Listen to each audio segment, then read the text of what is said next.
bem-vindos ao Tô de Plantão, mais um capítulo especial com pessoas especiais, um convidado bacana, meu amigo, colega de farda, um cara que tem uma história, uma biografia legal para falar para vocês e como vocês viram em todos os episódios anteriores, cada um tem uma história, né? Tem uma forma de crescer e chegar onde chegou.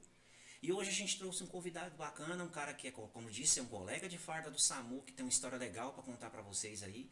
Bem-vindo, meu amigo Cleidomar. Bem-vindo, cara. Valeu demais. Mazuco, obrigado pelo convite. É um prazer estar aqui com vocês, é um prazer estar aqui dentro da sua empresa, dentro do seu projeto e dizer que fiquei muito contente de receber o convite. Valeu, cara, valeu. A gente fica grato por você estar aqui. Nada mais do que reconhecer o trabalho, né? E ver que tanto que você trabalha, você busca, você está aí cada dia mais crescendo. Mas, cara, hoje você é um enfermeiro em Goiás, conhecido no Brasil todo, tem o seu trabalho, mas eu quero saber um pouquinho da sua história. Né? A gente é amigo há muito tempo, né? 2004, né? Não, vamos parar de conversar sobre isso. Olha o cabelo branco aqui. Nem fala. Onde tem cabelo, né? Onde tem, né? Mas assim, a gente às vezes assim, se conhece há tanto tempo, mas cada um tem uma história, né, cara? Tem os seus anseios, as suas madrugadas acordadas, né? Cada um conhece e sabe da sua história. Mas queria levar para nós, o pessoal que está nos assistindo e também aqueles colegas que vão nos assistir nas plataformas de podcast, como Spotify, Deezer, né? Levar para a galera aí um pouco do que é a história do Cleidomar, da onde ele veio, foi parido de onde, sei que foi da sua mãe, lógico, mas assim, de onde veio? Da onde você veio, né? O que come? Como para onde cara, te levou a chegar a essa área hoje da enfermagem que você trabalha, se desenvolver cada vez mais na parte de urgência e emergência? Conta aí pra gente. Então, Mazuco, tem uma frase que eu gosto muito, não é minha, entendeu? É de um cara bem famoso aí, que fala que quem nasce grande é monstro. Então, se você tem um contato com meu celular, você vai entrar, você vai ver minha imagem, essa frase tá lá. Entendeu? Quem nasce grande é monstro. Então, não adianta você querer nascer grande, que você não vai. É degrau, vai subir, entendeu? Eu lembro como hoje, quando a gente inicia aí no ano anterior aí, né? Então, em 2004, quando a gente inicia no SAMU de Goiânia, todo mundo cru, né? O pré-hospitalar no Brasil era cru. Exatamente, né? Era algo assim diferente, né? Não existia, nós não tinha esse contato que tem o plantão, não tinha um podcast para poder ouvir, para poder descobrir o que tinha que fazer no plantão. Exatamente. Né? Nós não tinha o Instagram e hoje, onde que tem várias dicas de procedimento, de como que faz, como não faz, os cursos EAD, os cursos online. Então não tinha essa quantidade de curso, então era um pouco diferente, né, em 2004. Mas antes de 2004 eu já existia, né? Então antes do SAMU eu já existia, né? Eu sou natural de Itapirapuã, né? Itapirapuã fica na região centro-oeste do estado. Tem uma mãe que faz um pão de queijo maravilhoso, que eu conheço, eu sei. Um biscoitinho frito, né? A Dona Carolina, entendeu? Dona Carolina. Então, assim, eu sou de Itapirapuã, região centro-oeste do estado de Goiás. Fica a 193 km de Goiânia. E eu cresci ali, cara. Eu cresci ali jogando pedra em passarinho, né? Não pode fazer isso hoje, entendeu? Mas na minha época podia, né? Então, assim, eu cresci ali jogando futebol, né? Como todo menino do interior, eu queria jogar futebol, entendeu? Eu queria ser goleiro, mas com 1,74m não tem como ser goleiro, né? Desse jeito, né? Então eu tinha vontade, queria ser goleiro. E aquela história, fui ali, comecei a trabalhar desde criança, comecei a trabalhar aí com meus 5 anos de idade com a minha mãe. Então minha mãe sempre lutou para criar a gente, a minha mãe é analfabeta, mas nenhum dos 4 filhos dela é. Então ela deu educação para todos os filhos, batia na gente pra gente poder ir pra escola, mas a gente ia. Geração raiz. Ninguém gostava de estudar, cara. Aí você fala assim, você gostava de estudar, você gosta. Mentira, cara. A gente gosta de ficar deitado no sofá, mexendo em rede social. Ninguém gosta de estudar, cara. Mas a gente precisa estudar, né? E a gente eu comecei a aprender isso aí lá no passado, bem longe. E minha mãe fazia salgado e a gente vendia salgado, cara. Saía na rua, uma tampa na cabeça e vendia salgado. Eu não conhecia nem dinheiro, cara. Eu não sabia o que era dinheiro. Eu chegava pra vender um salgado e entregava o salgado. Quanto que é? Eu falava, é aquele dinheiro que tem um desenho assim, ó, que era meio vermelhinho, que era 5 cruzeiros na época. Então, assim, e eu explicava, o cara se quisesse me pagar, ele me pagava o que queria. Mas eu só vendia o salgado depois que os meus irmãos chegavam. Meus irmãos iam vender de verdade. Aí o salgado que sobrava eu pegava e eu dava uma volta na quadra e vendia ali, fazia esse processo. Já fiz de tudo um pouco. Já capinei, já trabalhei de servente, né? Gostar? Não, cara, nunca gostei. Você vai lá assim, pô, você gostava de Puxar uma enxada, cara. Nunca. Quem gosta, cara? Fala, você gosta, cara? Não gosta. Eu gostava de dinheiro, entendeu? Gosto, né? Quem não gosta, né? O mundo nosso hoje ele é consumista, né? Tem gente que fala assim, o mundo é capitalista. Não, capitalista é os que capitalizam o negócio. A maioria são consumistas mesmo, que não capitalistas e só consome. E dentro desse processo eu fui evoluindo, cara. Fui evoluindo, fui estudando, sempre estudei, trabalhei no açougue, entendeu? Trabalhei no açougue, então tem um cara que, nessa história, o nome dele é Enides, né? Que era o dono do açougue, foi um cara assim que me ajudou muito, cara, quando moleque, entendeu? Porque ele fazia questão que eu estudava, cara. O cara fazia questão que eu estudava. Legal. Ele era meu patrão, mas ele queria saber como que tava meu boletim, mano. Queria saber o que aconteceu na escola. Então, assim, então tem esse cara aí na vida aí que foi passando. Por fim, eu consegui entrar em 98, eu entrei no programa de agentes comunitários de saúde.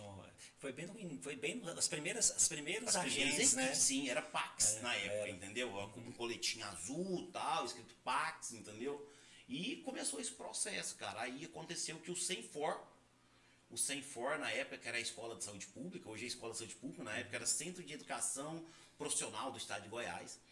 Eles lançam então o Profai, que era um projeto do governo federal, que era a profissionalização do profissional de enfermagem. E eu fui fazer então um curso de auxiliar de enfermagem. Então foi o primeiro curso que eu fiz de auxiliar de enfermagem, 1 ano e meio.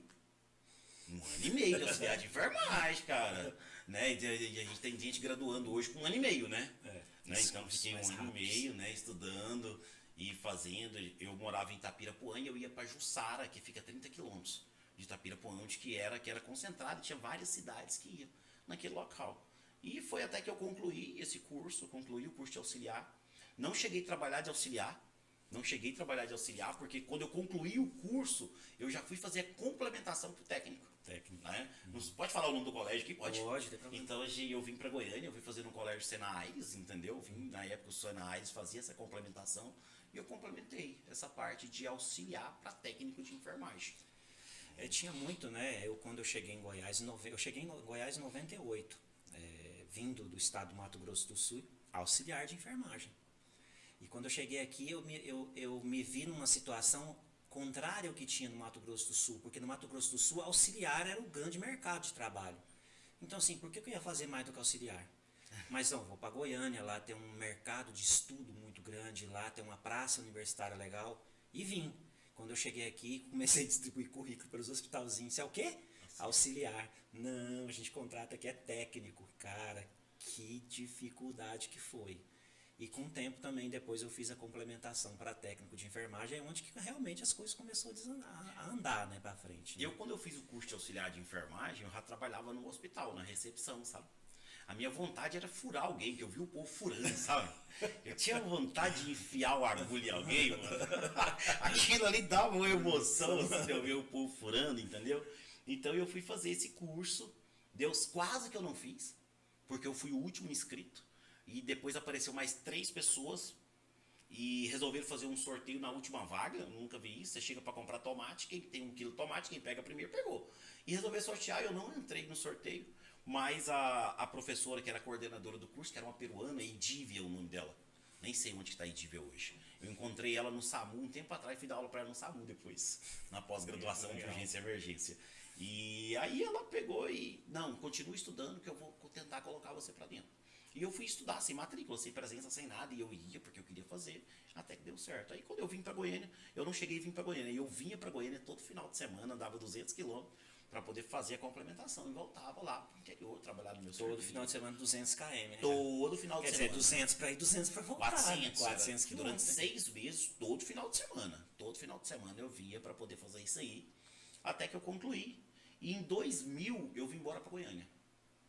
2000. Em 2000 eu... Virada do século mesmo. Em 2000 eu vim embora para Goiânia. Né? E nesse processo que eu vim embora...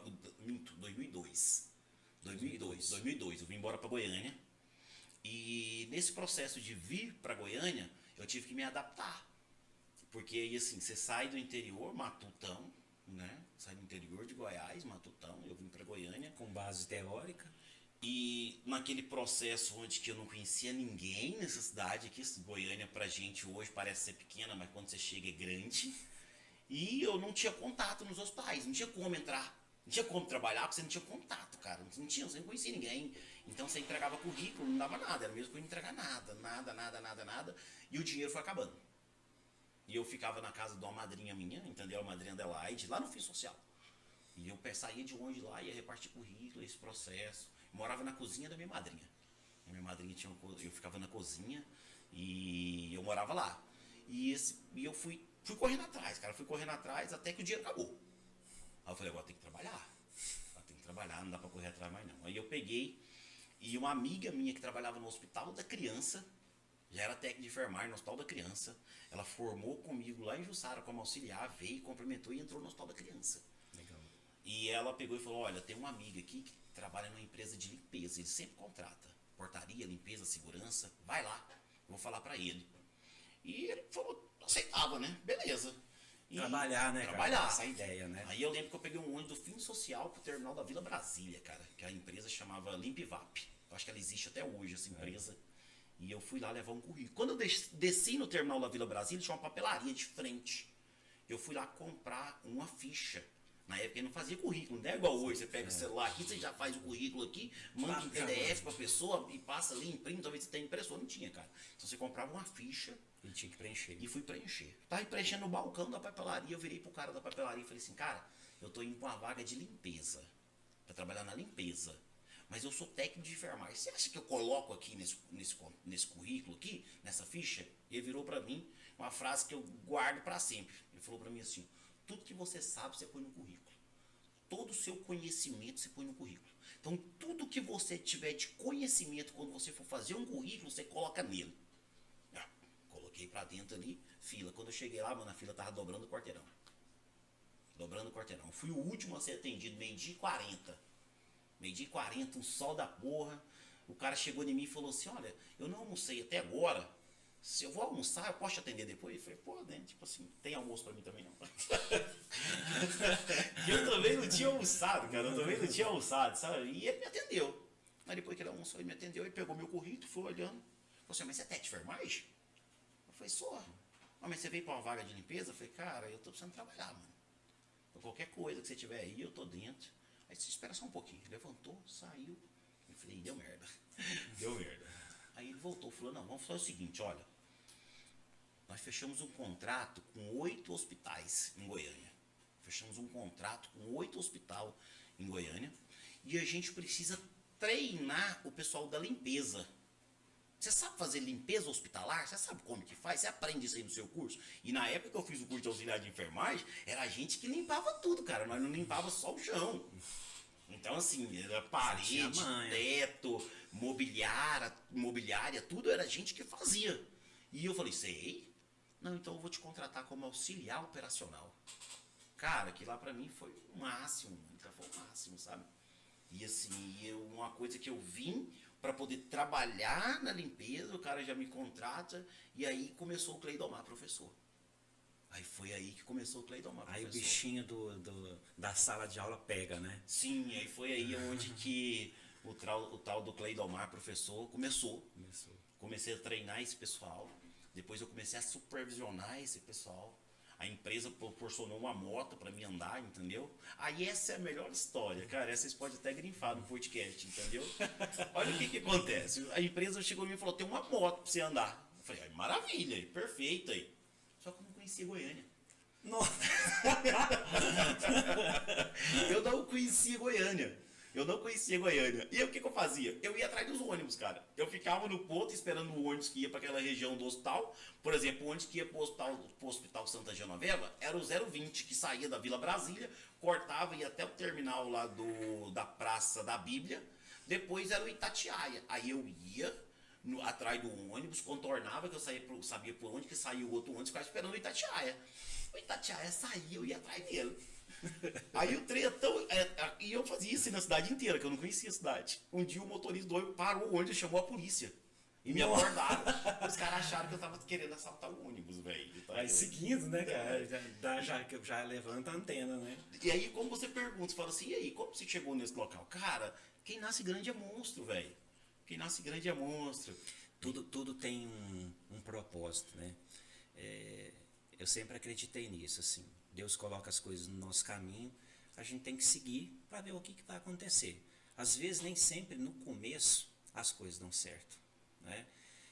Assim como você, quando você chegou aqui em Goiás, você teve problemas em relação ao trabalho. Quando eu cheguei em Goiás também, eu passei 6 meses. A diferença é que eu não era de Goiás. E que eu não tinha uma madrinha, né, como você teve, assim, para ajudar. Eu cheguei, entendeu? E aí as reservinhas que eu tinha, na época já existiam os mototáxis, né? Aí eu paguei um mototáxi para ele ficar andando comigo, cara. Pra levar os currículos, assim, se o cara me largasse em algum lugar, velho, eu tava lascado. E eu saí distribuindo currículo por Goiânia inteira, inclusive nos hospitais mais da periferia, né, mais afastados do centro. E quando o dinheiro acabou também, eu me vi numa situação que agora eu tenho que trabalhar, né?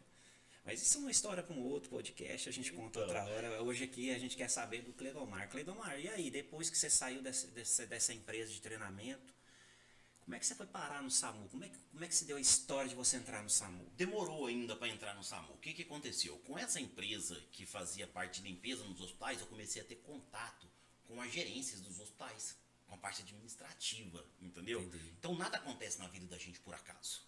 Tem um propósito. Nada acontece na vida da gente por acaso. E eu comecei a trabalhar, e nesse processo de sair da empresa, eu comecei a trabalhar no hospital urológico. Fui trabalhar de maqueiro no hospital urológico. E oportunidade, pessoal, aqui entra de maqueiro, homem aqui entra de maqueiro. Eu falei, beleza, Trabalhar. beleza, mas aí já perguntei, vocês vão ensinar minha carteira como técnico para pegar experiência lá, né? Então, sim, minha carteira como técnico, hospital urológico, comecei a trabalhar de maqueiro. Trabalhava 8 horas diária, era de 8 horas, então todos os dias, segunda a sexta-feira, e moía maca o dia inteiro, empurrava a maca, não tinha elevador não, pai, essa mamata de elevador aí não, era rampa acima mesmo com a maca mesmo, e o pau moía ali, aquele negócio. E lá no hospital urológico tem uma clínica de hemodiálise, acho que existe até hoje. Sim, bem na frente. Aí o meu horário de trabalho era 8 horas da manhã, eu entrava 8 horas da manhã. Aí eu cheguei e fui na coordenadora. Cheguei na coordenadora lá e falei, como que faz para aprender a mexer nessas máquinas aí? Ele falou, só você vir cedo aí. Cedo que hora? Então, a gente monta as máquinas aqui 6 horas da manhã. Eu falei, eu tô dentro aí. Posso vir? Pode. Aí eu chegava, eu saí de casa 5 horas da manhã, 6 horas eu tava lá, comecei a aprender a mexer nas máquinas, ajudava a ligar os pacientes. A hora que dava 8 horas, eu ia lá puxar a maca, entendeu? Eu já levava os pacientes que tinham chegado, que precisavam de chegar, já tava lá, fui agilizando. Quando eu saía 5 horas, eu fazia a mesma coisa, porque tinha um turno noturno. Eu fui fazendo isso. Foi pouco tempo, cara. Eu acho que foi uns 60 dias. Eu já tinha pegado a rotina. Tinha um médico que tinha uma clínica de hemodiálise, que inclusive é aqui perto de vocês, a Central, aqui embaixo, aqui. E ele me convidou. Falou, vamos trabalhar lá comigo? Eu fui. De lá eu já fui para o Instituto de Nefrologia, e fui mexendo. Mas continuei ligado lá no Hospital Urológico. E o diretor técnico do Hospital Urológico era diretor técnico do SAMU. Né? O César. Não, o carequinha, era antes, bem antes, entendeu? E ele pegou, e nesse processo aí, um dia eu falei pra ele, eu tava lá, eu falei, cara, tô sabendo um negócio. Ele falou, não, eu que tô contratando o povo. Eu falei, sério? E como que faz? Você pega seu currículo e leva lá na Santa Casa. Fui na hora, mano, atravessei. Saí, falei com a minha chefe lá, entendeu? E fui lá, entreguei, deu certo, o pessoal chamou, nós já começamos todo aquele processo de treinamento ali, a Santa Casa pra dentro, e o SAMU inaugura em junho de 2004, meia-noite 17, 4 de junho de 2004, meia-noite 17, essa eu não esqueço. Eu entrei um pouquinho depois, não foi bem nas primeiras, os primeiros dias não, eu entrei, acho que foi em agosto. Eu entrei no plantão, na época era aquele bombeiro Renato, que era um enfermeiro. Renato Rodovalho? Rodovalho, né? E eu já entrei de noite com ele lá. Mas cheguei assim, tô aqui. Eu já tinha um pouco de experiência da urgência e emergência, mas intra-hospitalar, né? E ali tudo era novo, todo mundo estava aprendendo as coisas. Ninguém conhecia pré-hospitalar no Brasil, cara. Só que assim, um modelo novo, eu lembro, nunca esqueço disso. Um modelo novo, começando naquele ano, no mesmo ano, o SAMU Goiano foi considerado o melhor SAMU do Brasil. Em tempo-resposta, em atendimento, em tudo. Nunca esqueço disso, foi assim, muito bacana. Aí entrou no SAMU. Pronto, aí você entra no SAMU, o pré-hospitalar estava nascendo no Brasil, né, com a portaria 1863, né, Sim. 2048 cria em 2002, a Isso, 1863 estabiliza, cria Implanta, o componente, né, né? cria o componente pré-hospitalar em 2003, e a gente vem de um processo de pré-hospitalar onde que cada estado estava fazendo um pré-hospitalar de uma forma. A gente tinha o Pará como percussor, Salvador, Curitiba, São Paulo. Né? Então, assim. O primeiro piloto foi em São Paulo, aí depois foi pegando as outras cidades e foi seguindo, né? Não, mas aí no caso SAMU, né? Quando a gente foi um pré-hospitalar bem antes, né? Sim. Então, assim, modelo de pré-hospitalar começou a pipocar, né? Começou a pipocar modelo de pré-hospitalar no Brasil, tanto que teve que criar uma rede de atenção à urgência, né? Que não tinha. Então, se cria a rede de atenção à urgência. E nesse meio termo aí eu entrei no SAMU, cara. Cara, apaixonei, eu já gostava de dar aula, que eu vim lá daquele negócio lá da empresa. E dentro do SAMU a gente começou a aprender todo mundo junto. Todo mundo começou a entender o que significava o livro PHTLS. Isso, aí é onde o que acontece? Lá em 2004, cara, pra você conseguir um PDF era uma coisa difícil, né, mano? Você conseguia, não tinha esse negócio de você pegar o celular, pega o celular e manda ô, QAP. E o cara fala, QAP, você tem um PDF aí do PHTLS? Cara, descarrega pra você, tá aí pra você agora. Não, mano, eu lembro que o pessoal da American Heart, né, eu acho que foi o pessoal do Cid Libanês, eu acho que era Centro na época, vieram ministrar um curso de BLS pra gente no Castro Hotel. Sim. 2005. Né, e assim, eles deram o curso, mas eles não deram material. Aí você tinha que comprar um material. E eu não sei quem comprou o material, mano, e o cara vendia a Xerox. Ele comprou o livro e xerocou e o cara vendia a Xerox, entendeu? Entregava a Xerox. E aquele negócio sempre foi aquela coisa, aquela paixão, cara. Começou ali em 2004. Cara, eu lembro da primeira vez, cara, que eu vesti o macacão. Né? Pro dia 4, sabe? Do dia 3 pro dia 4, sabe? Eu lembro que o macacão tava espendurado assim, ó, no guarda-roupa. Eu acho que eu acordei umas 10 vezes na noite pra poder passar o macacão. O macacão já tava passado, cara. Então você ia lá na farda. Ansiedade, aquele negócio. E olha que você tá bonito, se não tá. E ajeita aquele macacão ali, faz aquele processo. E olha de novo, engraxa a bota. E todo aquele processo, cara, de que tá ali. E. Bom! Era emotivo, era emocionante, né? Você sair na ocorrência. Eu vou aproveitar que você tá falando assim, porque eu lembro que aquela ansiedade de entrar numa viatura e rodar nela, depois com o tempo aquela coisa foi passando, né? Depois de um certo tempo, veio a motolância. A motolância em 2008, Aí né? eu lembro que essa mesma emoção de estar olhando pro macacão, preparando tudo para rodar, se assemelhou assim, um dia antes de eu assumir a motolância, pegar todo o material de segurança, olhar a bota brilhando, capacete, a gente tinha um cuidado com o capacete. E voltou aquela emoção que a gente teve no início com as USBs, né? E usa. E aí a gente começou a fazer o trabalho com as motolâncias, que também foi algo muito bacana lá no SAMU. A gente é da primeira turma da motolância, né? Então, assim, a gente foi um dos primeiros grupos formados do país, foi a gente, né? Sim. Eu acho que, eu não tenho muita certeza da quantidade que formou nos outros locais, mas eu acho que tinha formado Brasília, depois formou a gente, né? E teve esse processo. Eu também não tenho, eu sei que a gente foi um dos primeiros. Foi um dos primeiros. Eu lembro da motolância chegar pra gente, né? E assim, as motos tá ali, todo dia a gente olhar, e todo dia a gente questionar. E essas motos não vai rodar. O medo de ficar de fora, o medo de ficar de fora. Aí quando foi fazer a Polícia Federal, foi dar o curso pra gente, aquela prova tensa, entendeu? Aquele negócio tenso, os colegas da Polícia Federal, da Rodoviária Federal filmando, né? Que eles tinham que registrar a prova. E aquele negócio, então assim, muitos colegas não conseguiram passar na primeira turma, né? Eu fui o quinto, né? Tentei, né? A gente tinha. O Wesley foi o primeiro, né? O Wesley foi o 01, né? Não tem reação nenhuma, né? Não tem reação nenhuma, né? E nesse processo aí se cria a motolância. A gente consegue derrubar, né, o índice de reversão de parada cardiorrespiratória, que em 2008 era 3%, né? E quando fim da motolância em 2015, que para de rodar o serviço, esse índice estava em 38%. E assim, são dados, né, cara, que não é só a gente que está aqui, mas assim, são dados que chegam para o Ministério da Saúde, que o próprio serviço sabe. A gente não está aqui para criticar se a motolância, porque a motolância está rodando ou não, nada disso. Mas falar que era um serviço muito legal, um serviço que fazia diferença demais. Muitas vezes, não era só uma, né? Muitas vezes a motolância chegava, adiantava muita coisa, a perspectiva de sobrevida do indivíduo aumentava consideravelmente, não só porque a motolância chegava, mas o auxílio que era mais mãos no local. Mais mão é importante, né? No A grau, gente sabe né? que aqui no Brasil a USA ela roda com 3, né? O componente definido, né? A gente sabe que alguns serviços tem lá um interno de medicina, um interno de enfermagem às vezes, né? Mas a realidade é que condutor socorrista, o enfermeiro e o médico na USA, o técnico de enfermagem e o condutor socorrista da viatura. 2, para de repente se deparar com uma situação com 2, 3 vítimas. Então a motolância, ela dava, não era só por questão de chegar mais rápido, né? Também, né, que é a grande cereja do bolo, mas também a importância que a gente tinha de chegar lá, já tinha acesso, paciente estabilizado, já estava com tala. Transportar. Né? Era colocar na viatura e sair, cara. A perspectiva, quando você fala em índice de PCR, eu gosto de lembrar da perspectiva do trauma.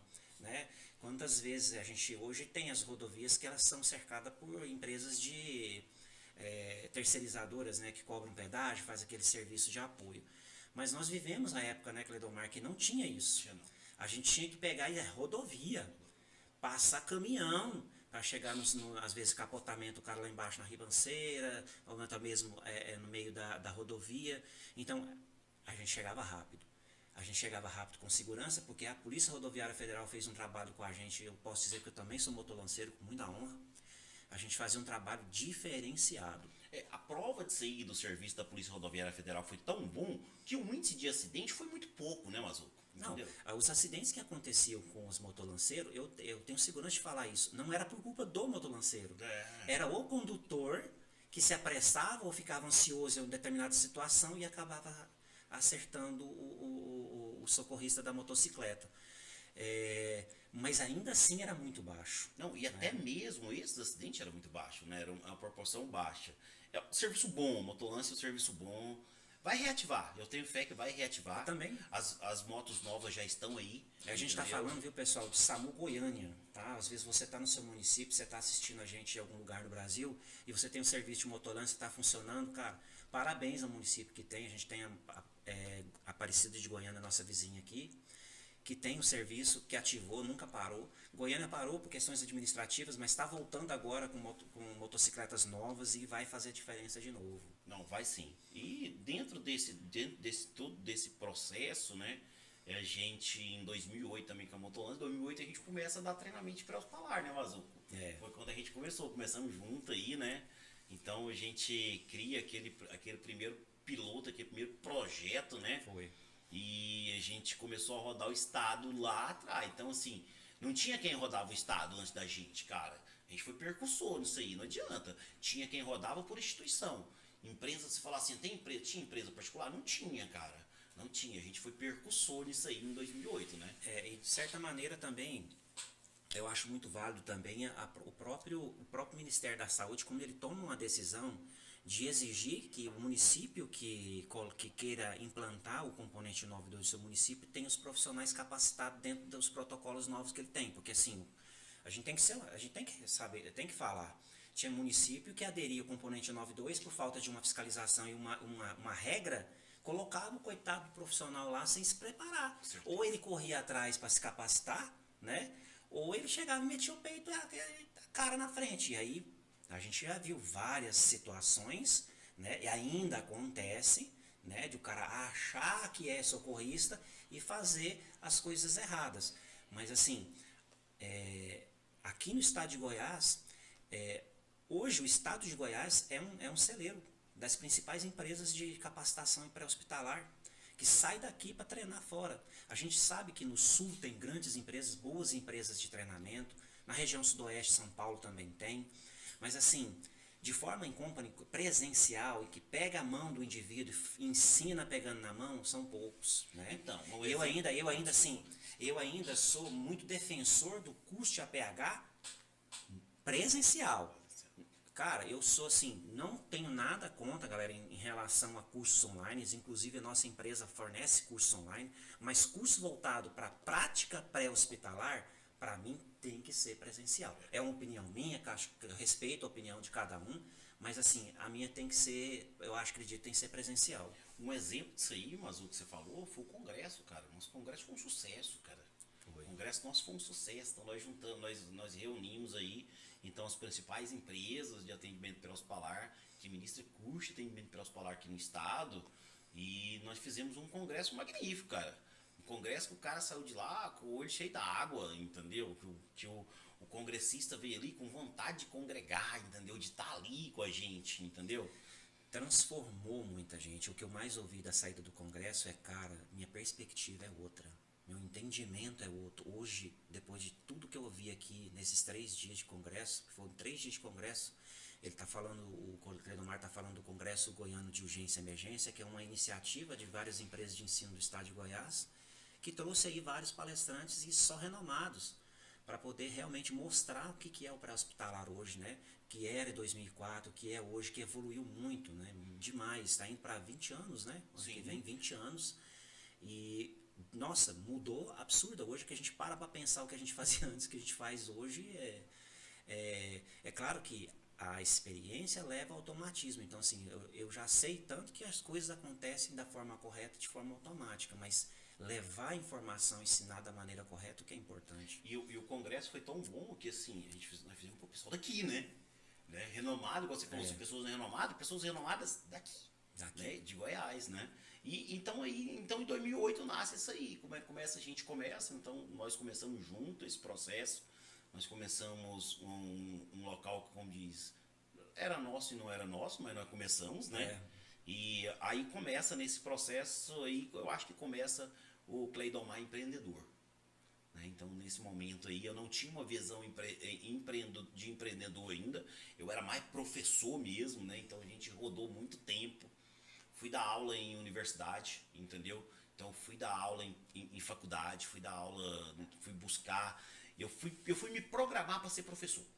Eu fui me especializar, entendeu? Fui fazer especialização lato sensu, fui fazer especialização stricto sensu, justamente para que eu pudesse me especializar para ser professor. Fui buscar curso de como dar aula, né? Muitas das vezes docência, né? Muitas das vezes a pessoa, tem uns colegas que falam pra gente assim, né?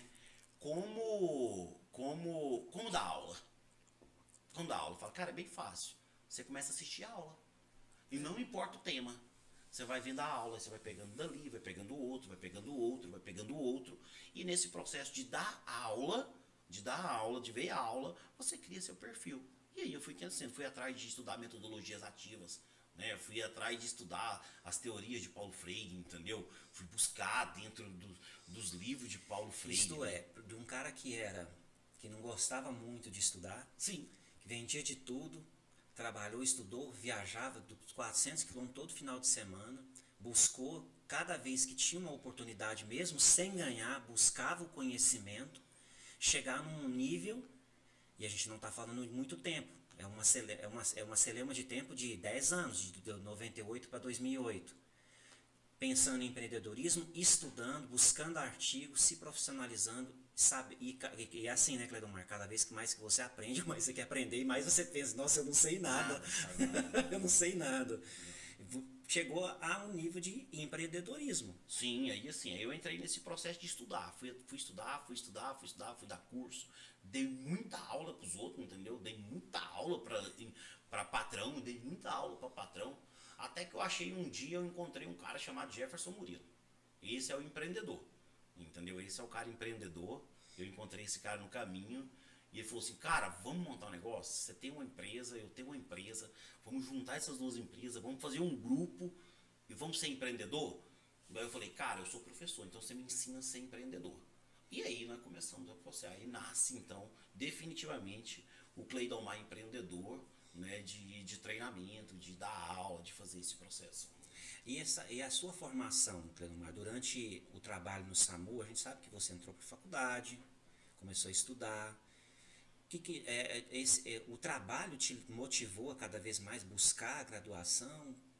Então, quando a gente trabalha, cara, você vê pessoas, né? Então você vê uma pessoa lá e você foca. Tem que focar em pessoas boas, entendeu? Então a gente foca em pessoas boas. Então, o alvo tem que ser pessoas boas. E nesse processo de trabalho eu sempre tive como focar em pessoas boas. E eu vi pessoas boas ali, eu falei, eu quero ser daquele jeito lá.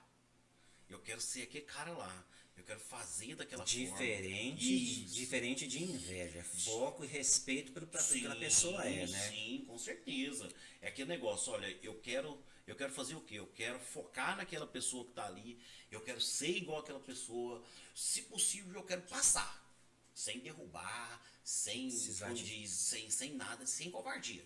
Sem covardia, entendeu? Então, e eu fiz esse processo. Eu fui fazer faculdade, entendeu? E se, graças a Deus, eu entrei, eu tive professores bons. Eu tive professores muito bons mesmos, né? A gente tem uma diferencinha de faculdade aí, mas é pouca, entendeu? Então os professores são os mesmos. Bons professores. Né? Era a época que a faculdade começava 18h20 e acabava 11h40, né? Literalmente. Se você chegar de 5 minutos, já tinha perdido a aula. Já perdia. Eu lembro de uma situação, cara, nós tinha um colega no SAMU, hoje ele não tá no SAMU com a gente mais. Diego Mieto. Né? Vou falar o apelido dele, se ele apelar é problema dele, entendeu? Boca de lado. Boca de lado. Então, se ele ver o podcast e apelar é problema seu, entendeu? O apelido seu era esse mesmo. E o dia nós saímos na motolância, né? Assim, bem no início da motolância, nós saímos por ocorrência, cara. 18h40. A aula já tinha começado, né? Mas a gente chegava às 7 horas, né? Mas nós saímos 18h40 por uma ocorrência. E caiu uma chuva torrencial, cara. Torrencial, molhou a gente tudo. Mas era um dia que era prova, cara, era prova. Tinha que ir. Nós voltamos todo encharcado. Era uma prova de histologia, mano. Pô, então assim, nós chegamos daqueles dois caras molhados, pingando na porta da sala de aula. A gente olha pra professora, né? Que tinha um índice de reprovação bem alto, né? Tinha um índice de reprovação, assim, o conteúdo de reprovação dela era bom. E ela, não, vocês não vão entrar. Vocês não vão entrar porque já passou da hora, já saiu uma aluna, você não pode entrar. E nós volta todo encharcado, cara. E aí, esses perrengues, eles acontecem na vida da gente pra gente poder valorizar a vida, cara. E é diferente de você achar que é pra evitar, é pra mostrar que você anda no caminho certo. Com certeza. Né? Porque se tudo fosse fácil, aí ficava até sem graça. Né? A gente teve os mesmos professores, eu sei bem, a gente não vai citar nomes aqui, mas eu sei o que é. Você sabe quem é. Eu sei quem é. Você sabe quem é. E era bruta mesmo, era bruta. Cleidomar, e aí, agora você é empreendedor, professor, e das suas capacitações, assim, o que você pode falar hoje enquanto, aquele cara de 98, que não era muito fã de estudar, mas estudava, buscava. Hoje, o Cleidomar, 20 anos depois, praticamente 20 anos, né? 2024 está aí do lado. Se você fizesse uma autoanálise, assim, o que é que você teria como uma avaliação de si mesmo, assim, do ponto de vista Cleidomar avaliando o Cleidomar? Cara, eu acho que isso é até lícito, né? Assim, uma das partes que eu fiz também, eu fiz teologia, né? Lógico que é um curso só de 2 anos, mas eu fiz teologia também, né? Nesse processo aí. E quando a gente pega os escritos históricos bíblicos, a gente tem uma frase bonita, né? Que traz que assim, analisa o homem a si mesmo. Né? Analisa o homem a si mesmo. Então, analisando o homem a si mesmo, cara, eu agradeço a Deus por tudo que eu consegui, entendeu? Por onde eu estou, pela minha família, né? Por todo esse processo que eu segui. Eu agradeço a Deus e eu vi que eu evoluí, cara. Eu evoluí dentro da profissão a um ponto de eu chegar na minha profissão como enfermeiro para não ter para onde mais evoluir, né? Dentro da profissão enfermeiro. Sim. Que aí foi onde que eu tive que empreender, cara. Eu tive que empreender. Certo. Então, foi fácil, Cleidomar? Nem um pouco. E aí, faria tudo de novo? Cara, se fosse preciso eu faria, cara. Se fosse preciso eu faria sim. Eu buscava. Eu sempre trabalhei na base da honestidade. Eu sempre fui honesto. Eu sempre corri atrás, igual eu te falei, sempre corri atrás de pessoas boas. Eu sempre tive como alvo pessoas boas. Se liga no recado do Cleidomar aí, tá? Focar em um exemplo é diferente de inveja. Focar em um exemplo para ser melhor que o exemplo. A gente tem que entender que nós estamos em constante evolução. Quando você acha que sabe tudo, você não sabe nada. Então, como diz aquele ditado, né? Para bom entendedor, o mudo é um filósofo. Fala muito, né? Então, dentro desse processo de evolução, então me vejo aí, eu sou realizado dentro da enfermagem. Sou apaixonado pela enfermagem. Cara, eu gosto muito da enfermagem. Deixa eu te fazer uma pergunta, já que você pegou nesse gancho aí. Porque já aconteceu comigo muitas vezes. Por muitas vezes, aluno, às vezes colega, assim. Porque assim, como você, eu também, eu sou destruidor de livro. Come livro, Muitas vezes as pessoas chegam em mim e falam assim, cara, por que você não faz medicina? Já ouviu isso? Já ouvi. Cara, é a mesma resposta, assim, eu uso esse mesmo exemplo seu, assim, eu sou feliz como enfermeiro. Eu não fiz enfermagem porque tava ali um curso fácil, porque não foi, entendeu? Eu fiz enfermagem porque eu escolhi ser enfermeiro, né? São 27 anos dentro das práticas de enfermagem. Então eu escolhi ser enfermeiro e sou feliz enquanto enfermeiro, porque às vezes a pessoa fala assim, pô bicho, mas você sabe sobre tal determinado assunto, cara, que você dá aula para médico. Cara, mas qual que é o problema de um enfermeiro dar aula para um médico, porque o médico dá aula para enfermeiro, né? E o conhecimento, ele está aí. Ao contrário do que era antigamente, como o Cleidomar falou mais antes aqui, que a gente tinha que ir atrás de livro. Nós somos da faculdade que nós tínhamos que ir atrás de livro. Na biblioteca, né? Existia biblioteca. Exatamente. Hoje o colega que está na faculdade está mais fácil de ter acesso a material. Hoje você fala para o colega assim, você tem que ir na biblioteca, qual que é o aplicativo? Né? É desse jeito. Então assim, a gente escolheu ser enfermeiro. Eu sou enfermeiro porque eu quero, eu sou feliz enquanto enfermeiro. Já tive a oportunidade de fazer medicina, mas assim, eu estou muito bem como enfermeiro. Amanhã vou ser médico? Cara, não sei. Mas eu sou enfermeiro, sou especialista em urgência e emergência, tem uma graduação, tem pós aí, tem um monte de coisa, não vou entrar nesses detalhes, mas a gente tem que entender, e às vezes parte até de colegas mesmo, né, esse tipo de questionamento. Mas a gente está satisfeito com o que a gente é, o que a gente tem, não é verdade? Mas eu acho que assim, primeiro a pessoa precisa entender o que é medicina e o que é enfermagem. Essa é a primeira coisa. A assistência é parecida, mas são caminhos diferentes. Sim, eu acho que o cara tem que entender que medicina é a ciência que estuda o tratamento e enfermagem é a ciência que estuda o cuidado. É a primeira coisa que a gente tem que separar aí, entendeu? Um estuda o tratamento, o outro o cuidado.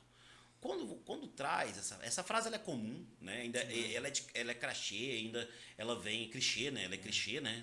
E ela vem ainda junto com você é tão inteligente, por que você não fez medicina? Aí você volta para aquela questão da subserviência. Parece que a gente é secretário, né? Não é essa a aí ideia, você volta para um processo de subserviência.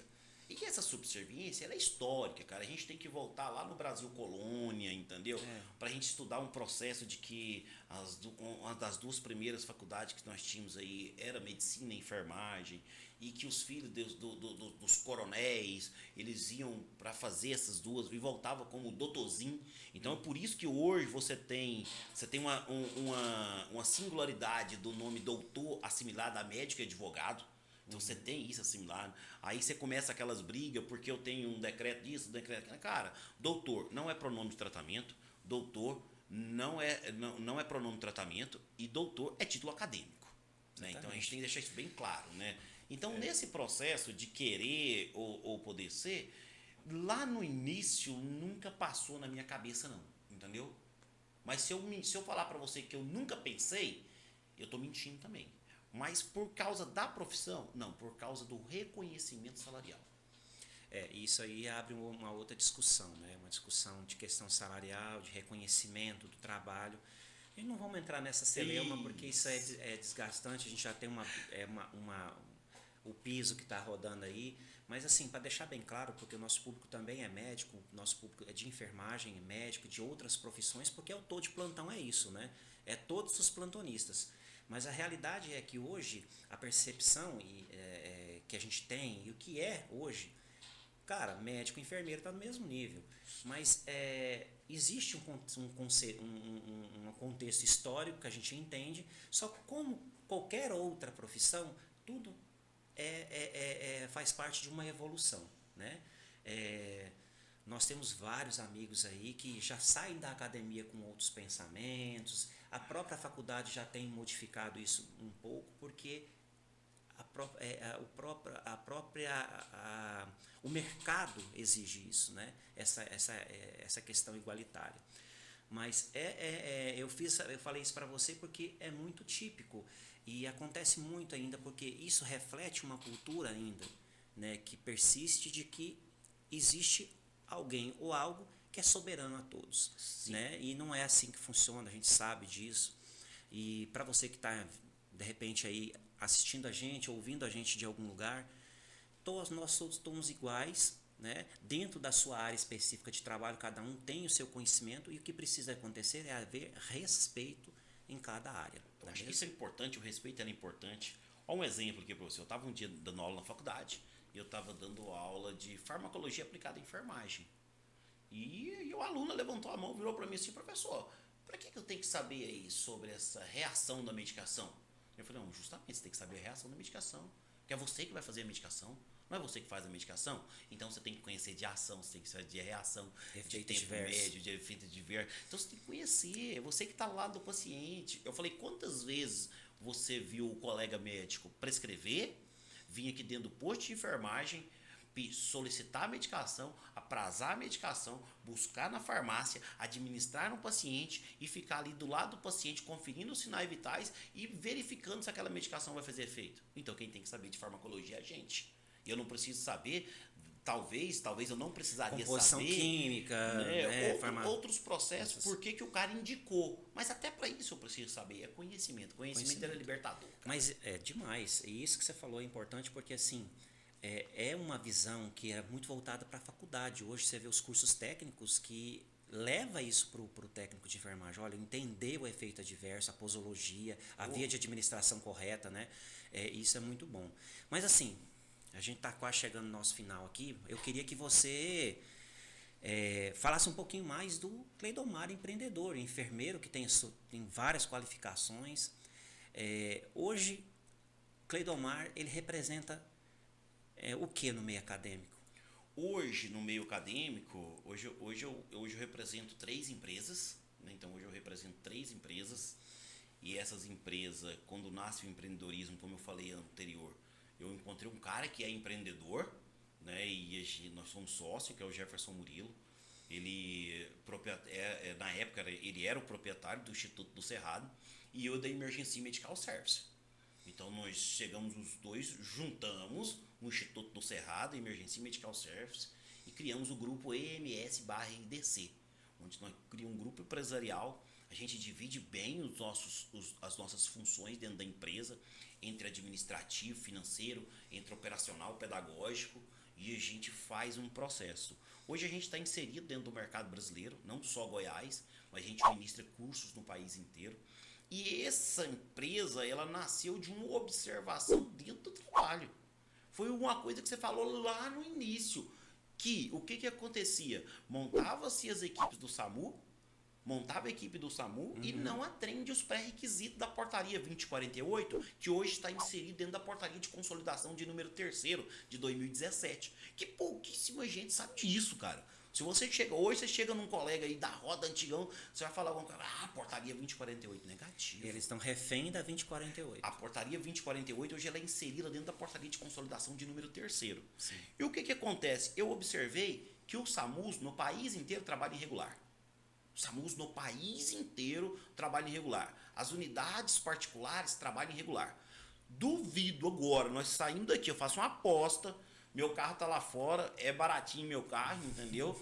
Né? Talvez você não vai nem querer ir, mas nós faz uma aposta, não é do preço do seu, entendeu? Que isso, né? Mas nós sai daqui, da sua empresa, e a gente vai na primeira empresa de ambulância mais perto aqui de você. Se não for aluno meu, o outro funcionário que tiver lá, se tiver um curso de 200 horas, igual tá na portaria de consolidação de número terceiro, eu te dou meu carro. Não, a gente sabe que existe essa falha, né?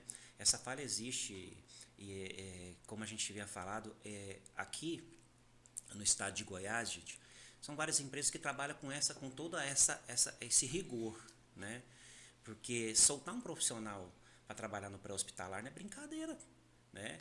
E existe uma regulamentação, uma recomendação do Ministério da Saúde que precisa ser seguida, né? O curso de 200 horas e precisa ser seguido. A gente sabe que existe, Cleidomar, isso aí não é questão de aposta, né? Ainda não existe uma fiscalização coesa como precisava de ter, né? Que aí não ia ter empresa que ia dar conta de dar tanto curso, mas... Eu ia trocar de carro. Né? Mas o que a gente precisa de entender é que também precisa partir do gestor, quando a gente fala de nível público, Sim. né? Do gestor, quando fala do serviço privado, te exigir que esse profissional ele chegue realmente ali. Porque adaptar a rotina de uma empresa, de um serviço, é fácil. Agora, aquilo que ele vai aplicar na sua assistência é que é cobrado pelo Ministério da Saúde, o que a Emergência faz, né? De preparar esse profissional. Esse assunto é muito interessante a gente tocar, porque assim, as pessoas às vezes acham que o profissional que está entrando no SAMU é o cara que tá pronto, né? Tá pronto, vamos lá, vai começar. Não, não é assim. Mas pode concluir seu pensamento. Hoje, mas o que acontece? Eu vi dentro desse processo, eu vi uma lacuna onde não tinha empresas que ministravam esse treinamento no país e não tem hoje.